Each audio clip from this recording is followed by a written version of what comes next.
গতকাল ছিল ২রা মার্চ আর পৌঁছে গেছিলাম ছোট্ট আরাধ্যার শুভ অন্নপ্রাশন অনুষ্ঠান।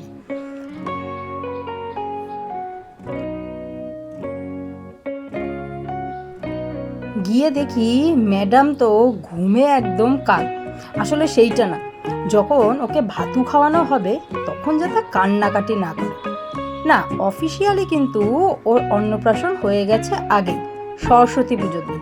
কালকে আসলে ও ভাত খাবে, ওর সঙ্গে আমরাও সবাই কোম্পানি দেব, মানে কালকে ছিল মেন অনুষ্ঠানটা। হ্যাঁ, তবে এই অনুষ্ঠানের নিমন্ত্রণ পেয়েছিলাম শীতকালে, কিন্তু অনুষ্ঠানের দিন আস্তে আস্তে মুশকিল হয়ে গেল, বেশ গরম পড়ে গেছিল। তাই ওকে একটুখানি শান্ত করে রাখার চেষ্টা চলছিল।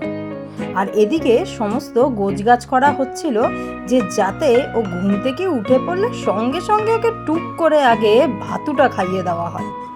কিন্তু শেষ রক্ষা তো আর হইল নি।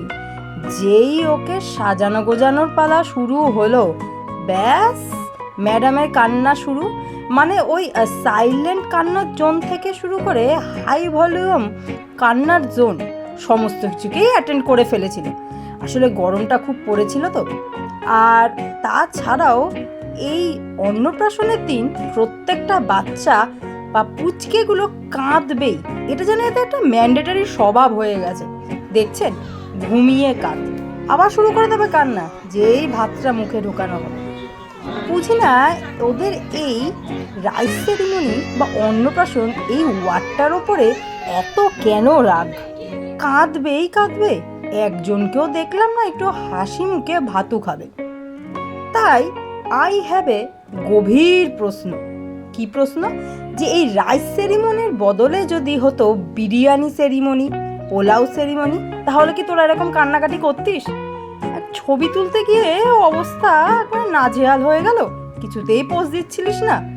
বিরিয়ানি সেরিমনি, পোলাও সেরিমনি এইগুলো হলে তো ছুটে নিজেরাই খেয়ে নিতিস। যাই হোক, ভালোই ভালোই মিটলো খাওয়া দাওয়া পর্ব। কিন্তু এই যে জল খাবো না, কিছুতেই জল খাবো না। দেখেছেন একবার জল মুখে নিতে এবারে চোখ মুখ খিচিয়ে কান্নাকাটি শুরু। ধুত, জল আবার কেউ খায় নাকি? যাই হোক, কোনো রকমে ও রাইস সেরিমনির অনুষ্ঠানটা সুন্দরভাবে সুষ্ঠুভাবে কমপ্লিট হলো। ওই মাঝে কান্না, বললাম যে ওটা ম্যান্ডেটরি। হয়েছে, তুই তো নয় ভাত খেলি। ও দাঁড়ান, এই তো হচ্ছে একটা মেন পর্ব, যে কোন জিনিসটাকে ছোঁয় না। মোটামুটি এই বই টই এইসব দেখে বইয়ের ওপর এমনভাবে হুমড়ি খেয়ে পড়লো, মানে পড়তে পড়তেও এরকম বইয়ের ওপর হুমড়িই খাবে। কি বলুন, এই যে দেখলেন কেমনভাবে বইয়ের ওপর পুরো প্রায় উঠে বসার মতন অবস্থা।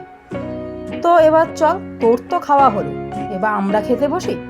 প্রথমেই পড়ে গেছিল পাতে ভাত আর ভেজ ডাল, সঙ্গে ছিল মুচমুচে আলু ভাজা, তারপর ছিল ইঁচড় চিংড়ি, এরপর ছিল পোলাও আর কাতলা মাছের কালিয়া।